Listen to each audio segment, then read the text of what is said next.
So yeah, I'm a little nervous about this talk because it's not particularly computational. It is about social science in a way. I am partly a computer scientist who likes to think about society, but this is going to be like very, very applied because for almost a decade now, there's been a growing community of computer scientists who are concerned about, for instance, bias in machine learning algorithms of various kinds.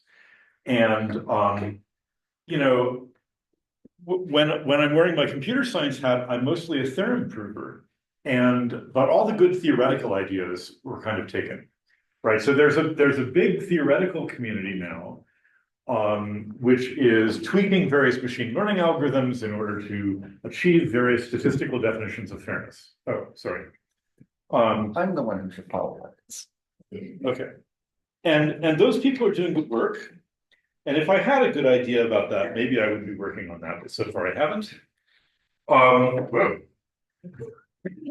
Hi. So I instead kind of wanted to get I wanted to get my hands dirty. I wanted to get into the weeds. And so New Mexico has fewer people in it than Brooklyn. But it isn't one of the 50 states.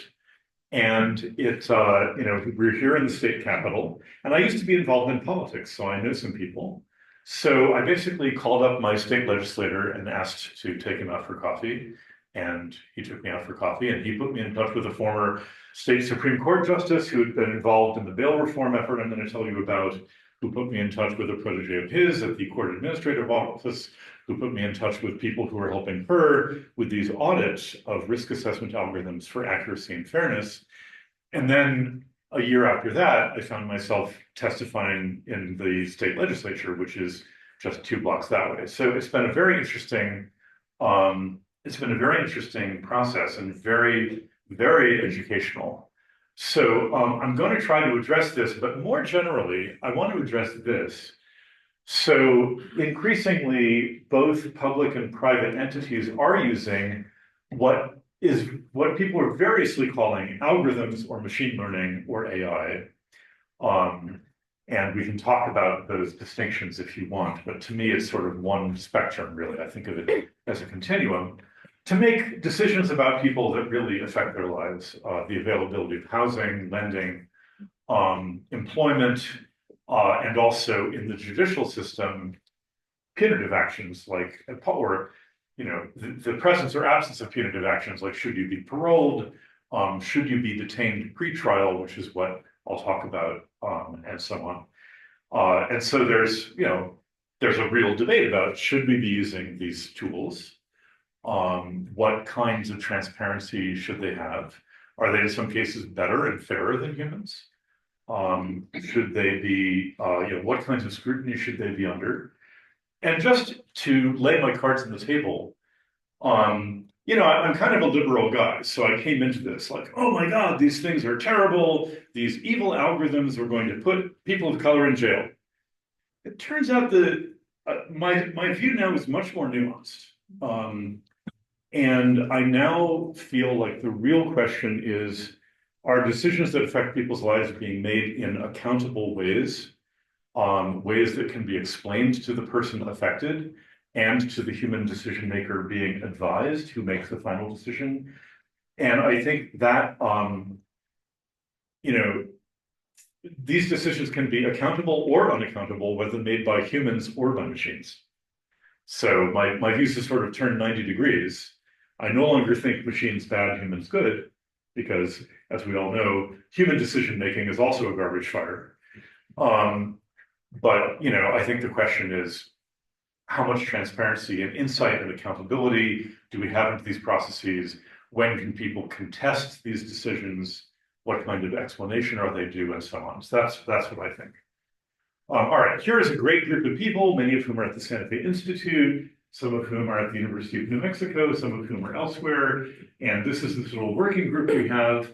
And as you can see, it involves computer scientists, but also political scientists, legal scholars, and so on. And it's been great to work with these people, and I wanted to show them to you. So here are some of the things that I think an algorithm should provide if we're going to use it to make really important decisions. What data does it use about a defendant or applicant? What does it do with this data? So we can go into this, and I'm going to try to leave some time for questions, and I'm going to join you for lunch. But I want to know, in some sense, how much weight it puts on each factor in the data. Yes, I know if it's some deep neural network, it might be really hard to disentangle that. But just to be fair, many of the systems that are being used now to make decisions about people are not deep neural networks at all. They might be marketed as AI, but often under the hood, there's something much simpler, like a logistic regression, okay? In which case you can really ask for an answer to this question. Where does the data come from? How is it collected? How is it curated? And it might be nice to know how the algorithm was designed or trained. Also, another level of transparency, I think, is if a human decision maker like a judge is being advised by it, do they understand what its output means? In particular, if it says this person is high risk, right, which is what a lot of these tools say about a potential parolee, what does that mean? What does that mean quantitatively? So yeah, how much risk and risk of what? Which is the title of one of our papers. All right, so perhaps you know that the debate about false positives and false negatives in the criminal judicial system has been going on for a very long time.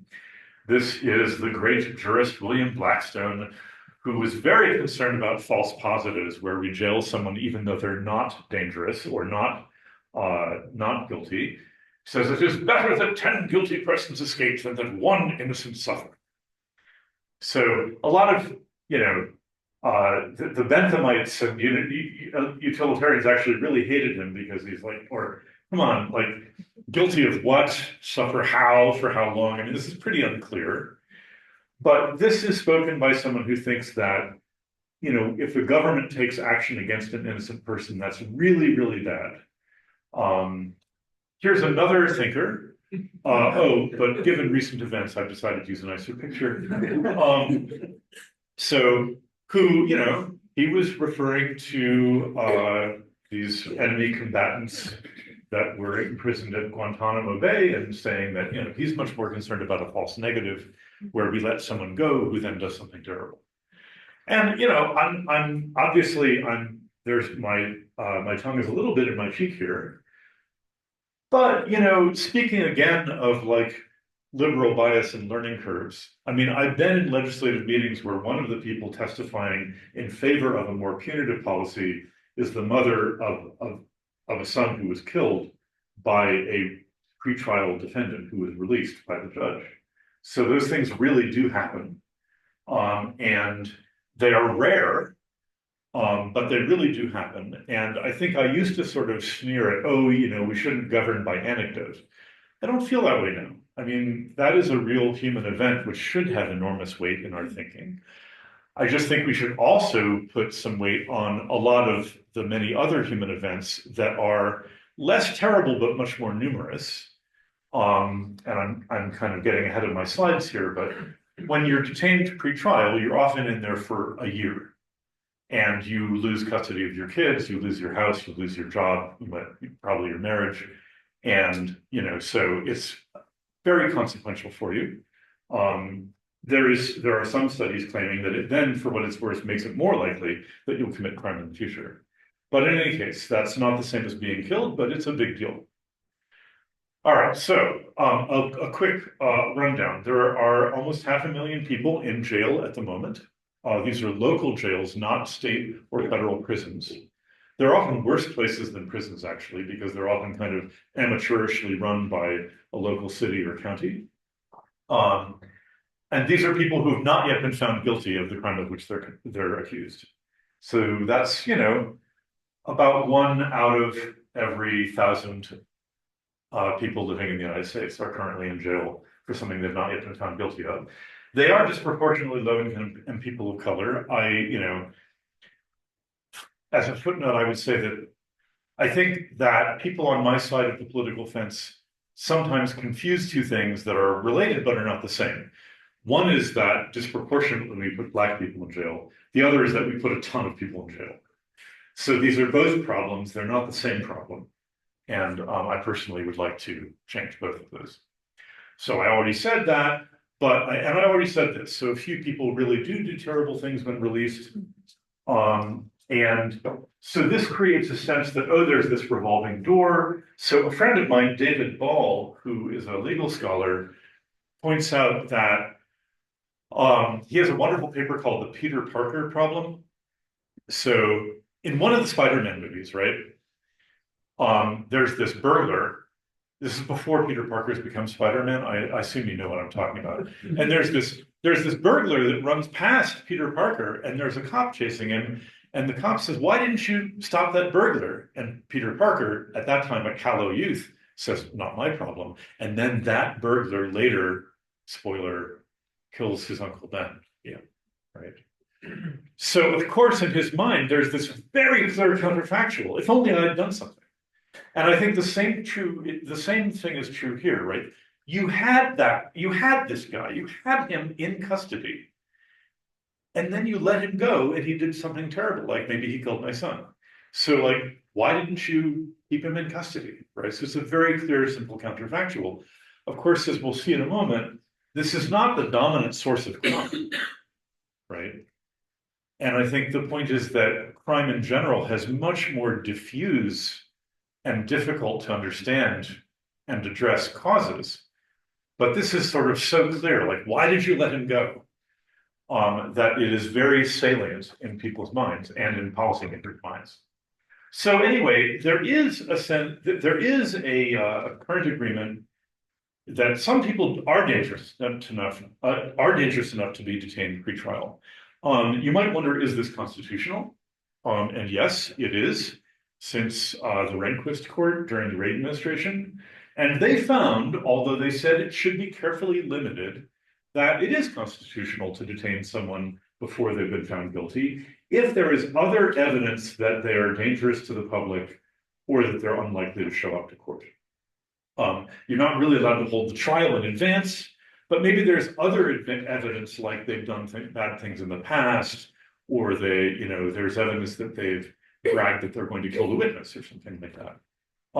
There was a spirited defense from Thurgood Marshall, another Supreme Court justice, who said, well, you're saying here that a person innocent of any crime can be jailed indefinitely if the government, i.e. the prosecutor, proves to a judge that the accused is likely to commit crimes in the future. So of course, this is a profound question for a society that values freedom and innocent before proven guilty and so on. All right, anyway, so in parallel with the rise of algorithms is a very interesting movement happening around the country. So the word bail historically does not mean just money, right? So now we sort of inherited the English system and made it worse. So where the judge says, well, I'll let you go if you or a bail bondsman will put up a certain amount of money. And then, roughly speaking, it's like, well, the more dangerous I think you are, and the more wealthy I think you are, maybe the more I'll set that value. But come on, this is a rather odd system, isn't it? And in fact, many of the people who are currently in jail, are there because they cannot afford a bond of like $2,000. Whereas I suspect that all of us probably could, maybe with the help of our friends.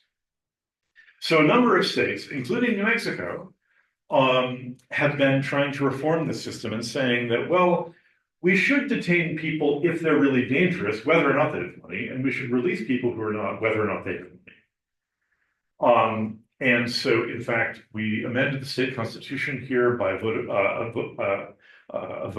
the voters in 2016. And it said two things. You can't detain people just because of financial issues, but you can detain people with no bail if the prosecutor proves to a judge, as we heard in that Rehnquist decision, that no conditions of release, no check-in with the police, no GPS anklet or whatever will adequately protect the public from this person. Okay. Then the question is, well, how do we figure out who these people are? And shouldn't we give judges some objective, evidence-based information, some social science about, how dangerous people are likely to be?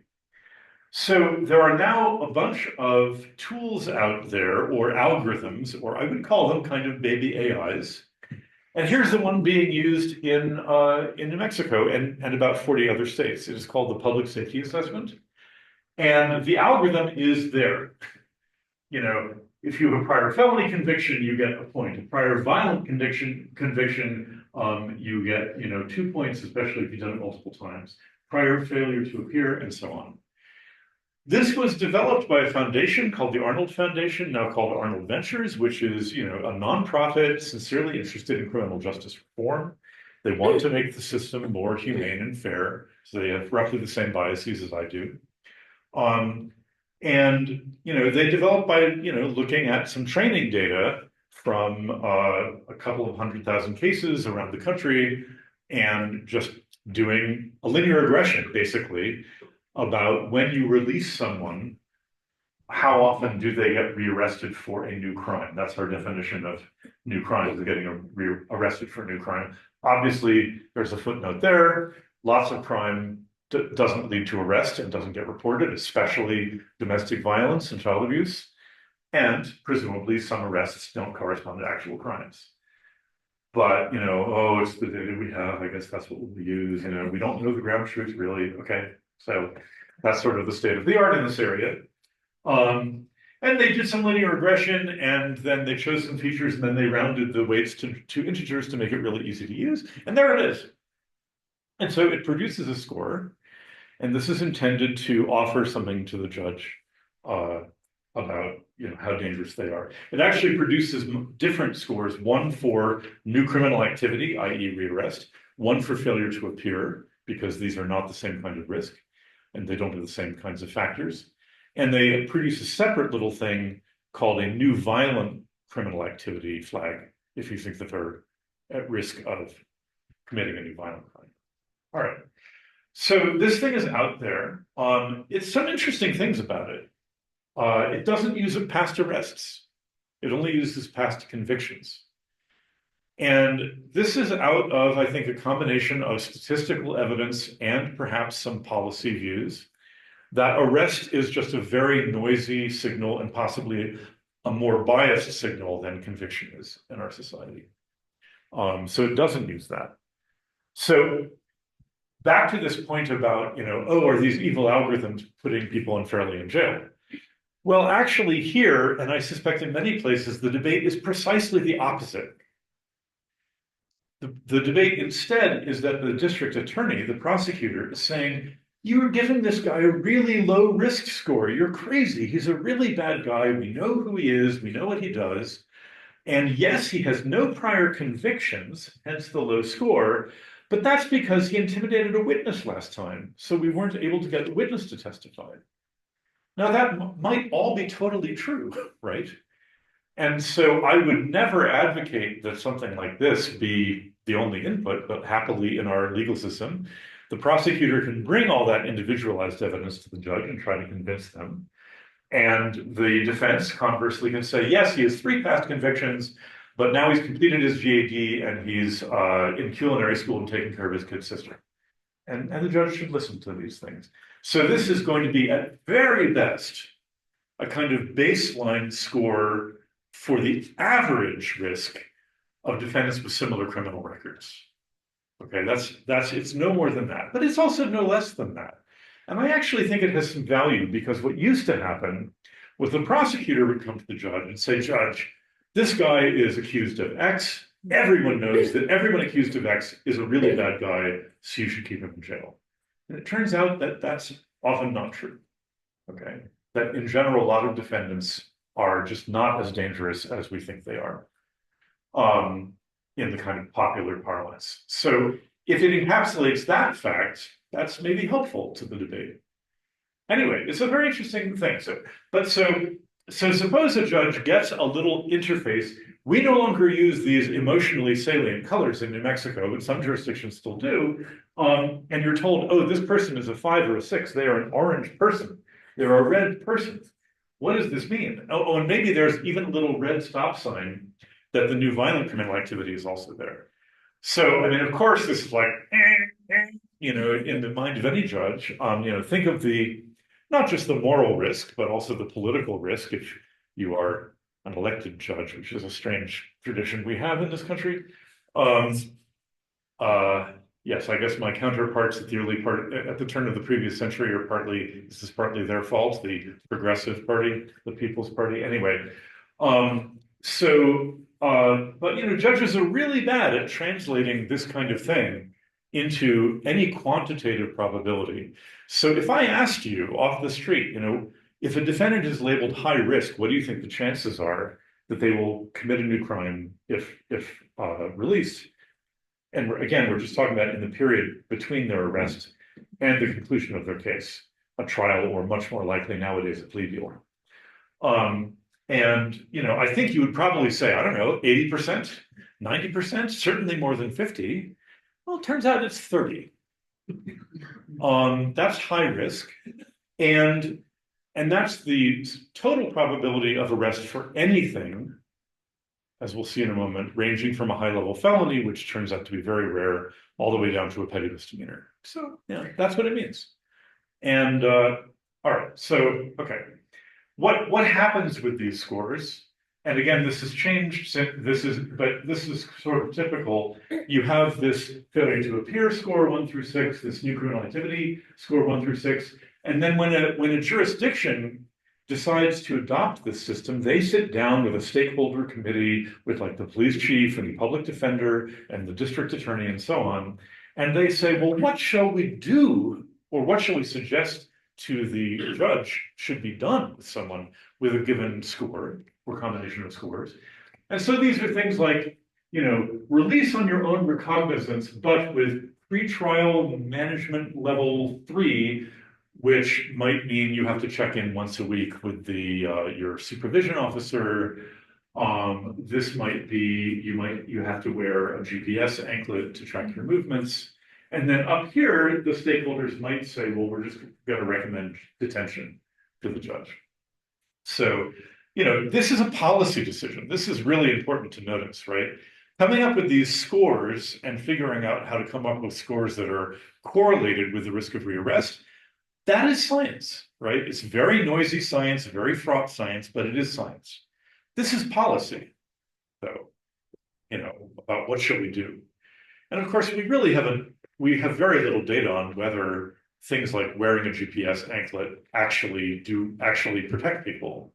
But it's a sense that, well, we should do something, and, you know, so it's policy. I'm not saying I could do a better job, but it's important to recognize where the science ends and the policy begins. All right, so there's a bunch of things I want to say. First of all, and here I'm going to put my liberal hat back on, this is not the main source of crime. Most crime is not committed by defendants who are currently on pretrial release. Depending on the type of crime, so this is from Albuquerque. Yeah, 5% of violent crime is committed by people who are, and these are all felony defendants, by the way, these are not misdemeanor defendants. 5% is committed by pretrial defendants accused of any felony, including nonviolent felonies. If you focus on those who were accused of a violent felony, which is a subset, that goes down to 3%. For property, it's higher for, you know, yes, property crime is maybe a little bit more repeated. Drug crime is maybe a little more repeated. But so it's just important to notice that if you detained every felony defendant, okay, accused of any felony, this would reduce violent felonies as measured by rearrest by 5%. Now, I'm not saying that's nothing, but it's kind of important to notice what that is. And no one, to my knowledge, is proposing detaining all felony defendants.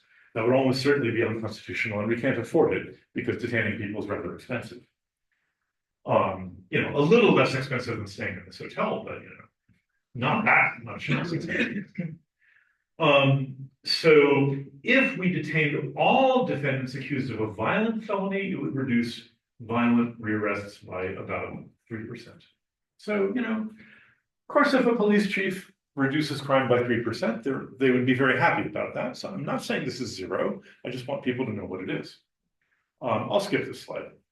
Another interesting fact is that, failure to appear. So what does that mean? It means a bunch of people get together for a court hearing and somebody important doesn't show up and you can't really hold the hearing. At which point it is usually rescheduled and it pisses everyone off and it is a huge waste of resources. And it might be, it's really hard to get people to show up to court. And by the way, the victims and the defendants are often from the same vulnerable population. So, I've had lunch with prosecutors who are like, it's really hard to get victims to testify and to follow through with this process. It's frightening. And if they show up and then the defendant doesn't show up and everything gets rescheduled, it's twice as hard to get the victims to come back again. And of course, they have to get childcare, transportation, time off from work, just as the defendants do. So, but it turns out that most failure to appear isn't the defendant. So it turns out that if you look at court hearings that have to get rescheduled or canceled or continued, as they say, yeah, sometimes it's the defendant. It's often the arresting officer who doesn't show up. That happens a lot, more often than the defendant. It's often the victim or an important witness. It's often the private defense attorney.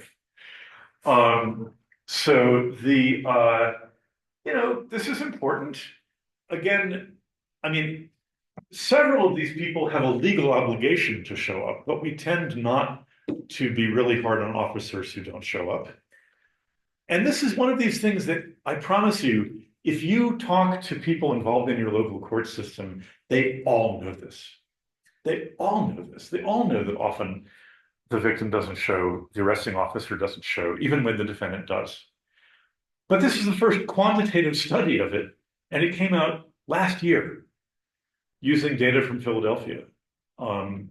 So yeah, anyway, very basic social science, but like taking something that everyone knows and putting some numbers to it so that policymakers could see it would be really useful because the policymakers don't know it.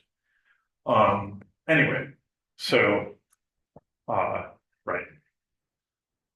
But we tend not to put police officers or victims in jail if they don't show up, and I'm not saying we should, but we put a particular onus on the defendant. Okay, anyway, okay. So what happens when you and your colleagues are asked to do a local revalidation study of the public safety assessment in your jurisdiction? Well, you measure some stuff. Okay. So you get some data from the either the police or from the court system. Ours is from the court system, and we got data on 15,000 felony defendants over a 4-year period in Albuquerque. Actually, the data was on 25,000, but 15,000 of them were released. And of course, we only know whether you will get rearrested or show up to court if we release you. We know nothing about what you would have done if we hadn't. So notice there's a very strong asymmetry in this data, right? The bank doesn't know whether you would have been a reliable person to get a loan if they don't give you the loan. So anyway, but among those who were released, here are the different scores given to them by the tool, the AI. And by the way, the Arnold folks do not market it as AI, but I say this because there's a lot of discussion around regulating AI. And I wouldn't want something like this to fall outside a rule about regulating AI. I think it should fall inside that. Okay, even though many people would say this isn't AI, it's just, it's not even linear regression, it's the silly integer weighted thing. Well, it's a system. And it was developed using mildly statistical techniques. Okay, anyway, I'm not showing you here the proportion of the population who got these scores. I'm showing you the rate at which they were rearrested for anything conditioned on the score. And you see it is, it's correlated. It's correlated. Not too bad. There's the 30% at the top. To be fair, it is entirely possible that up here where more people are being detained, that if those people had been let go, they would have committed a lot of crime. We just don't know. And here's failure to appear, and yeah, kind of the same, right?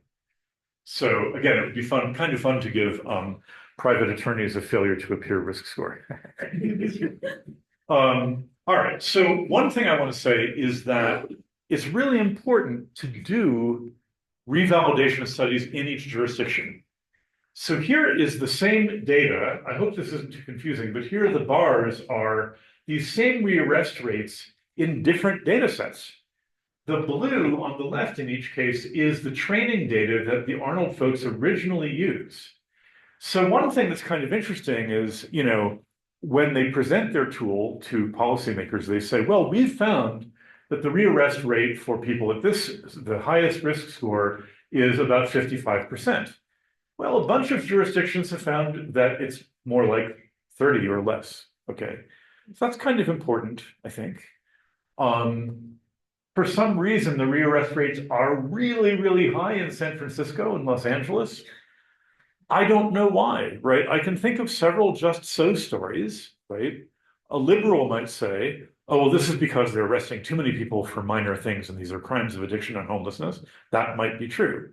A conservative might say, well, this is because the progressive city council doesn't let them handle any of the minor stuff, even though the minor stuff isn't so minor. So it's only hardened criminals who are really dangerous.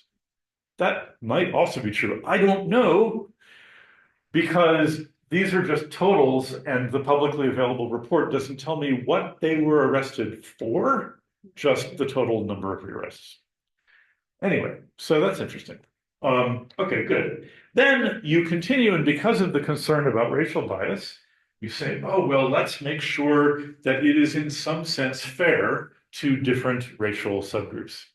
And so here are the same things. We're back in New Mexico now.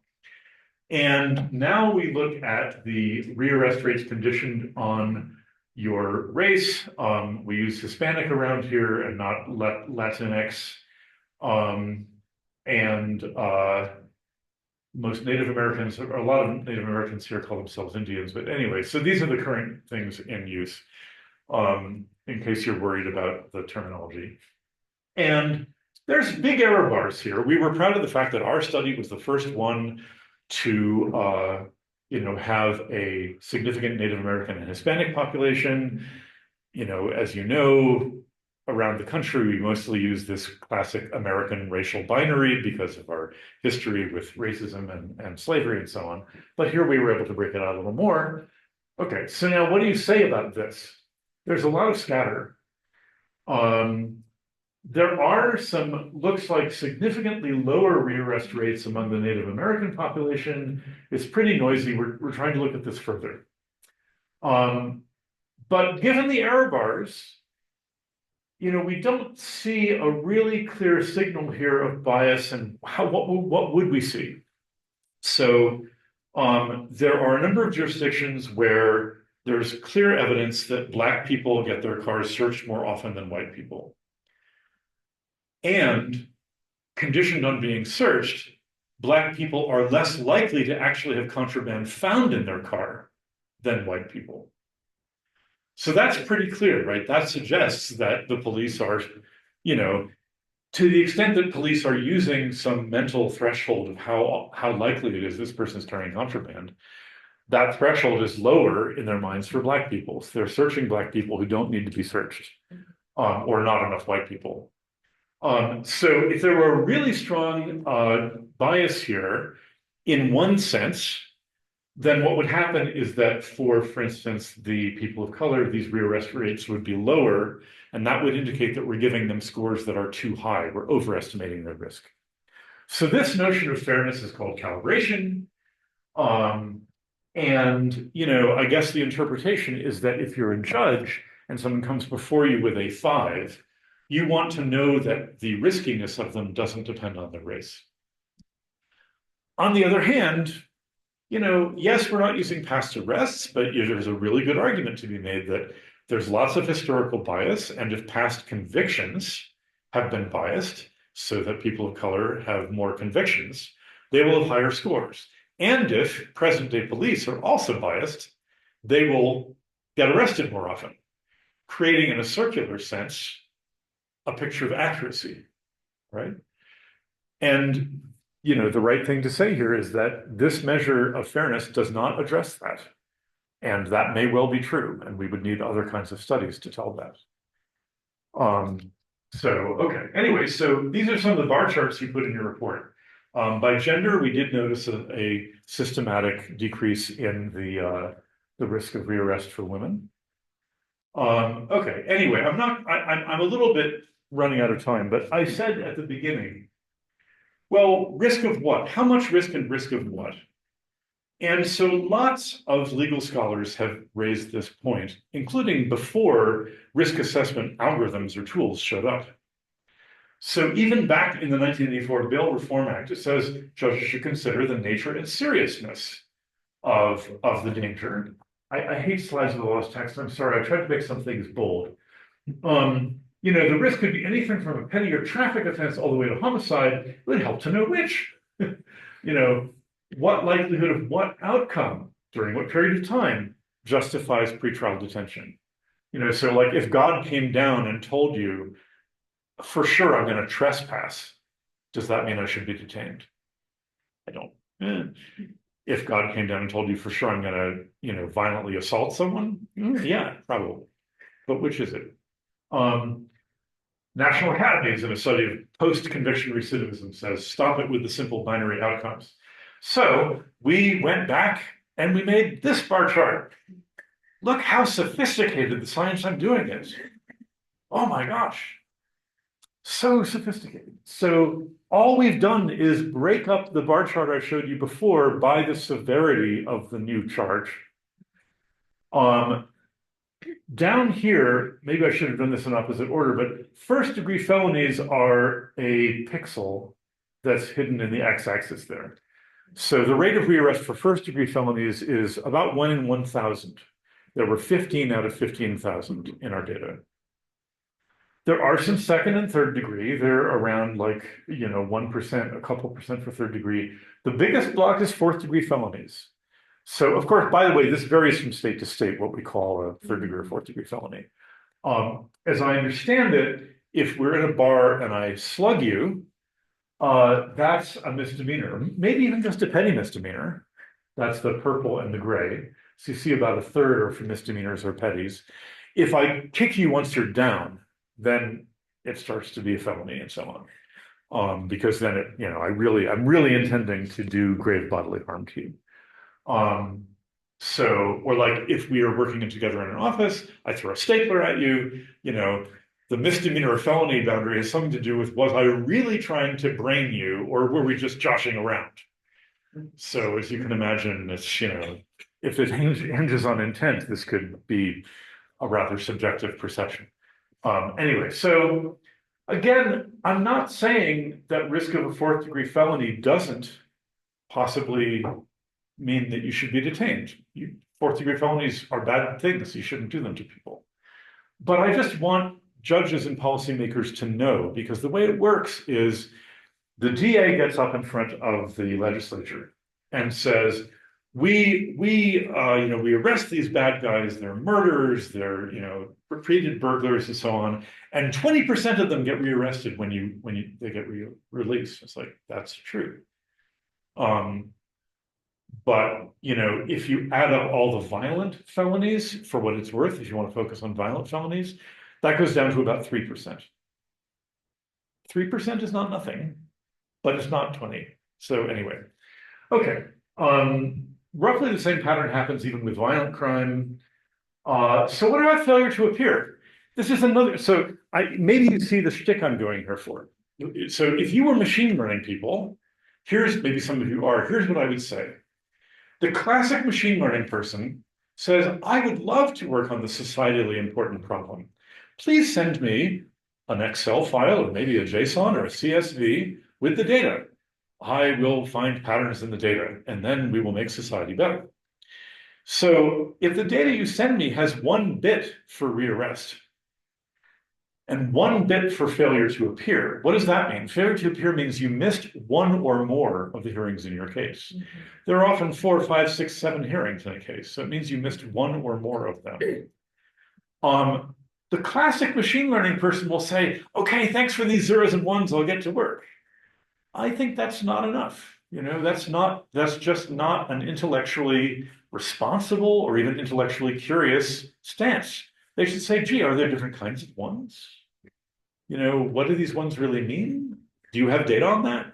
Often it turns out that the person giving them the data does have data on that, but that they sort of assumed that they had to put it through this low bandwidth channel in order to, send it out to the computer scientist. So one thing we're trying to do now on failure to appear, we found that the vast majority of people who had failure to appear only missed 1 hearing. Now there are 2 possibilities here. One is they missed a hearing and then they got yelled at, but they were allowed to continue being in the community and they straightened up and flew right and attended all the remaining hearings. The other possibility is they were put in jail and that they attended the remainder of the hearings involuntarily. We don't know which, because it's surprisingly difficult to find out which hearings they attended coming in the front door and which ones they attended coming in the back door wearing an orange jumpsuit. You would think that would be easy to figure out. We're working on it. Okay, anyway, so I have 2 brief stories I want to end with. This is our governor. I voted for her and, would again. Depending on how things go in a few weeks, there's rumors she might become the secretary of something, who knows. But she was very concerned about this revolving door of people being arrested, then released, then doing bad things. So she wanted to create what was called a rebuttable presumption, which is a legal term that would say, if you're accused of this, that, or that, the default will be you're detained. And so it switches the burden of proof from the prosecution to the defense to argue that you're unusually not dangerous compared to other people who are accused of that. It's not clear whether this is constitutional, but in any case, this was proposed multiple times in the legislature.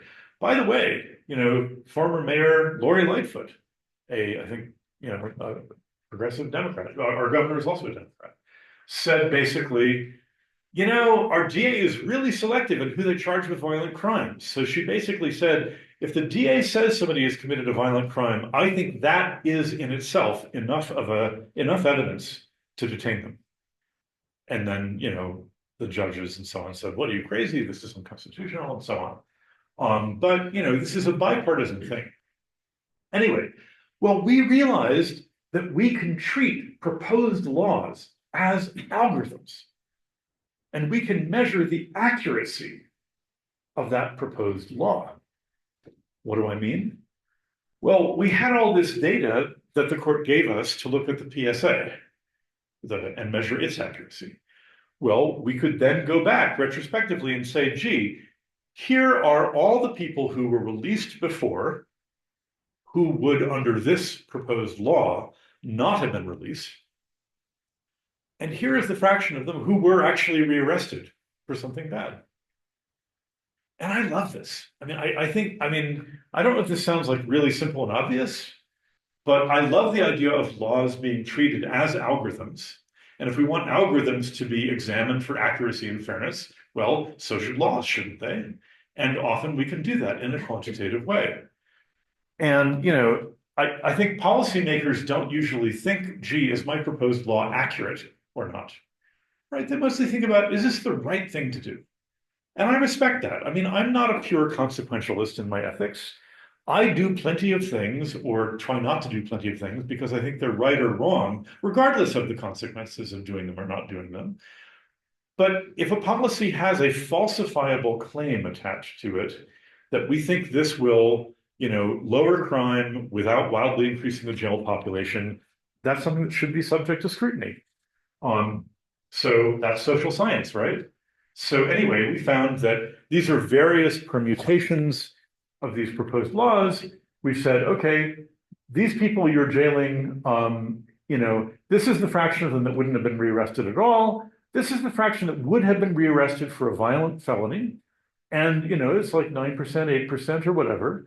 But just keep in mind Depending on which version of this you're doing, you would detain, you know, between 10 or 20 people, some versions that were the broadest, 30 people, for every violent felony arrest that you're preventing. And I would always say, hey, you're the policymakers. All I can do is present numbers. Is that a good deal? That's up to you. You know, whether it's constitutional or not, that's above my pay grade, but this is the deal. And just asking them to think about false positives and false negatives. So this was part of this was at the tail end of COVID, I hope. And I said, well, imagine that you're public health officials and you're deciding whether or not to approve a diagnostic test, you know, or I didn't know if I should talk about vaccines. You know, like, well, you're not in the position of a judge looking at an individual. You're a policymaker making a policy which will affect thousands of people. So don't you want to think about how many false positives and how many false negatives it will create? And one of the legislators in the committee was like, and the others looked at me as if I had two heads. Like, this is just not the kind of thinking that they're used to doing or that they think should be done. So yeah. Anyway, okay. So the cool thing is, and my hair looks great in this picture. The cool thing is that based partly on our study and partly on constitutional concerns and partly on procedural roadblocks tossed up by the progressive wing of the Democratic Party, which really pissed off the governor, you know, these things have so far been put aside and have not materialized. And now we've moved on to other anti-crime and tough on crime measures. So I like to think that we played a helpful role there.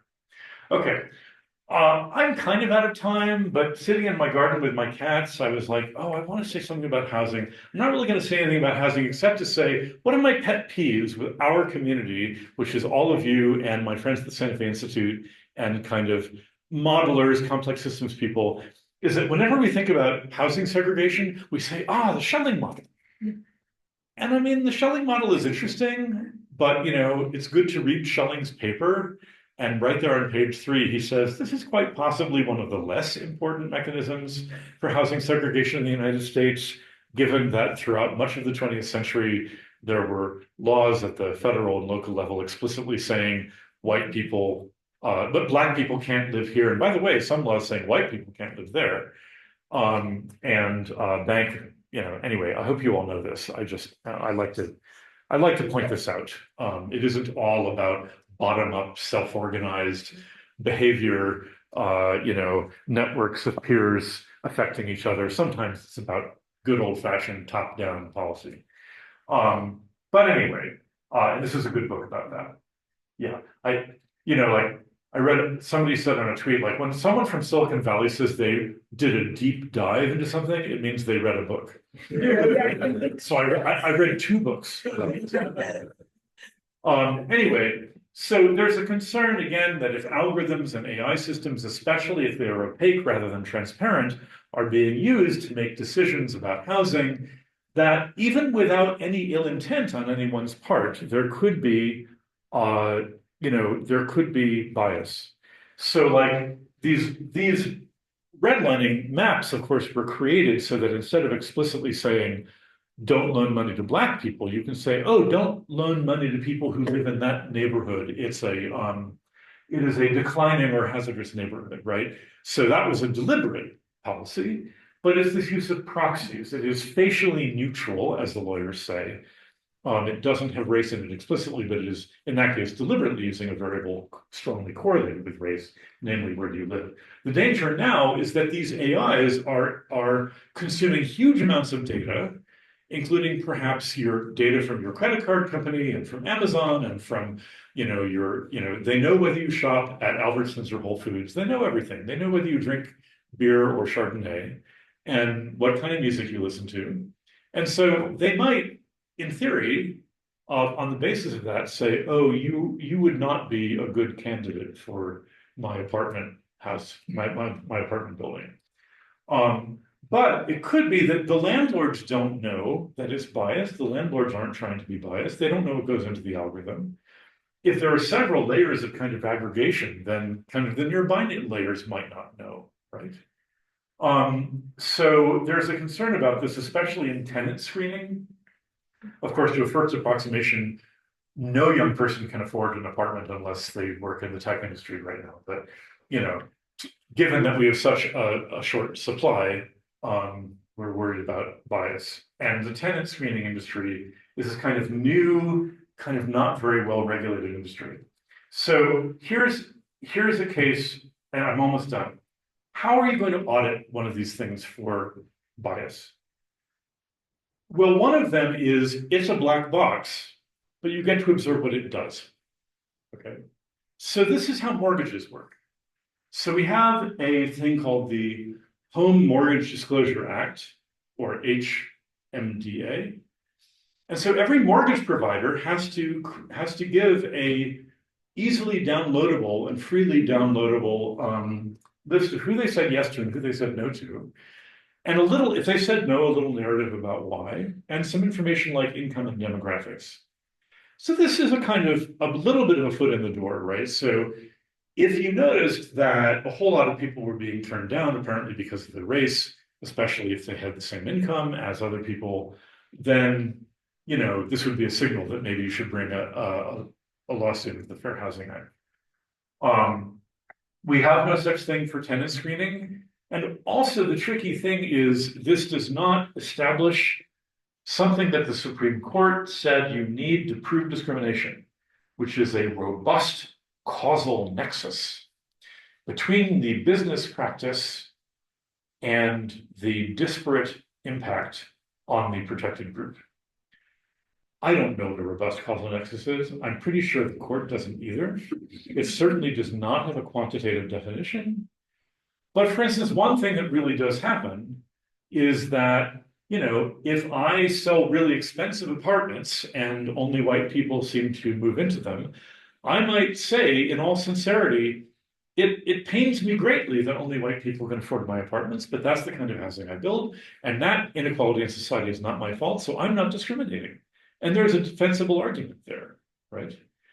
So anyway, what constitutes discrimination is not a simple question, philosophically or legally. Anyway, this is like the least transparency one could ask for. It isn't really transparency at all. It's just like, tell me what this thing said about different people. And for tenant screening, we don't even have this.